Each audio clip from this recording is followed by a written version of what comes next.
Parlamentar të Partisë Demokratike, interpelanca kërkohet në përputhje me nenin 80 të Kushtetutës dhe nenin 97 të rregullores. Qëllimi i kësaj interpelanca është të jepen sqarime lidhur me licencimin nga Banka e Shqipërisë të bankës Jet Bank. Lutem, jam në mes të fjalës. Po jo, s'mund të ta jam te presja. Kur të shkoj te pika, fillon e drejta juaj. Për pushmërinë e procesit të licencimit me legjislacionin shqiptar dhe evropian, si dhe ndikimin e mundshëm të këtij licencimi mbi vlerësimin e Shqipërisë nga të lutem jam te presja e dytë. Nga mëni, jo nuk mund të ndërpritet në mes të fjalisë. Në mes të fjalisë nuk ndërpritet. Nuk ndërpritet fjala e askujt. Po zoti kryetar, urdhro. Manival dhe ecurinë e negociatave. Ta mbarojmë, lutem, dhe merre fjalën procedurë. Do lexoj rendin pikën që fillova të lexohet rendi ditës dhe para se të fillojmë diskutimin, ju lutem merreni fjalën dhe thoni pretendimin tuaj procedurial. Nuk kam paragjykim fare, mund të keni të drejtë, por nuk mundet që të ndërpritet fjalia në mes dhe të jap fjalën procedurë. Jo, kjo s'është e vërtetë. Pra, edhe një herë, ju lutem mos ndërprisni seancën.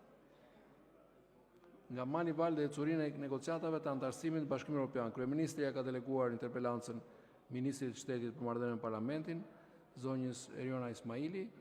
Para se të fillojmë interpelancën, duhet të them përjashtimisht, sepse në interpelancë nuk ka ndërprerje, por meqense zoti Bardhi pretendojnë që ka të lutem, po e merr fjalën, po pse duhet ta sqaroni ju? Ndërkohë që ka marrë fjalën zoti Bardhi procedurë, do ta sqaroj. Çfarë kuptim ka? Zoti kryetar, që ju jeni një shkelës konstant i Kushtetutës dhe të rregullores kuvendit, për këtë nuk kam asnjë dyshim, sepse e keni me vendim të gjykatës kushtetuese të Republikës së Shqipërisë. Por që të bëni këtu se kur harroni gjëra, se me demek nuk e kanë mendjen deputetët e opozitës, po them që po ne e kemi vëmendjen në çdo moment.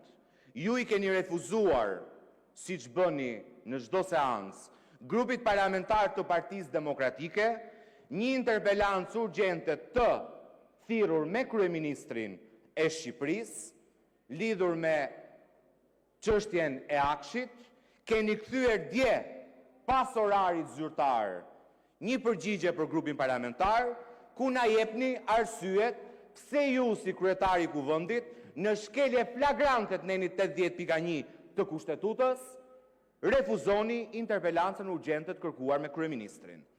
Dhe sipas rregullores së kuvendit, neni 89.3 s'pari njërë do të kishte njoftuar seancën plenare tek njoftimet që ka ardhur një kërkesë për interpelancë dhe që ju në shkelje të Kushtetutës, në shkelje të rregullores, në shkelje të drejtës për mbikëqyrje parlamentare të deputetëve të opozitës e keni refuzuar.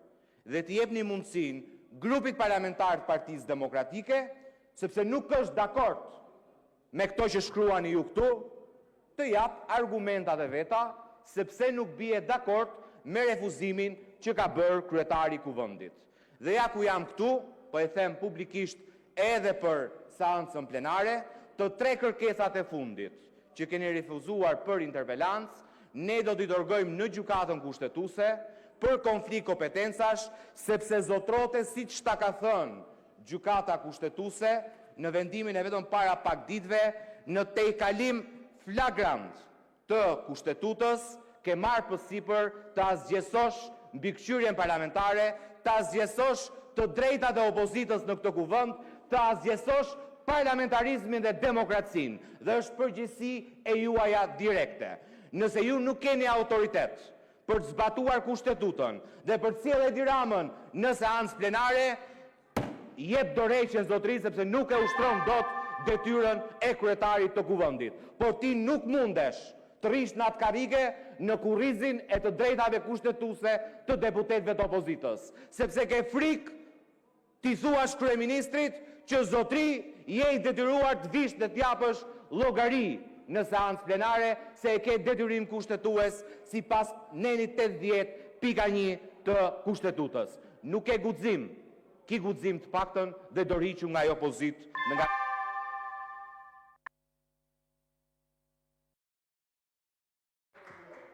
Së pari, tonaliteti nuk ju bën të keni të drejtë, edhe e thëna me ton dhe shkundja e një letre në dorë përsëri nuk ju jep ju të drejtë. Gjithçka, ju lutem, unë nuk ju ndërpreva, ju lutem, ka mundësi? Ka mundësi? Atë që e njoh se më ke qelluar ti me librin e kushtetutës në ditën e parë dhe unë e kapa në ajër dhe pastaj e lexova. Atë kushtetutë përdor, atë që më qelluat ju. E kapa në ajër se ishte kushtetuta e Republikës së Shqipërisë.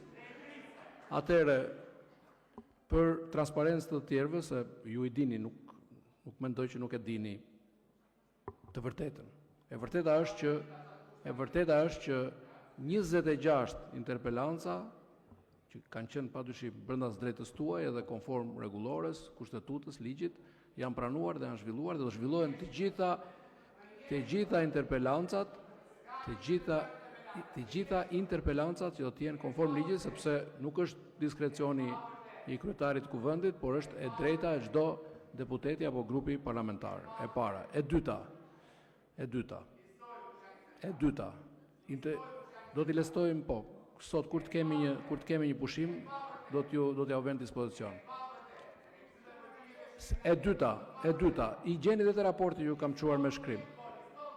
Me shkrim ju kam quar raportin në përgjigje të gjitha shqetësimeve tuaja dhe e di që mund të jetë e hidhur kur shifrat përballen me shifra, por kjo është demokracia.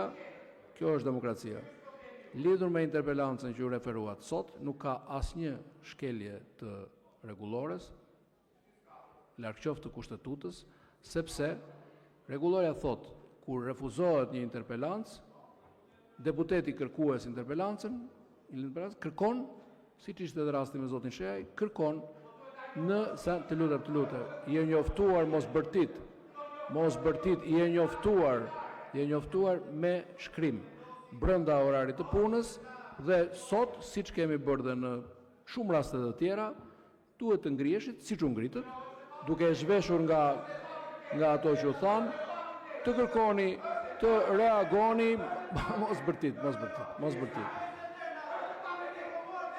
Të kërkoni, të shprehni reagimin tuaj 10 minuta. Fjalën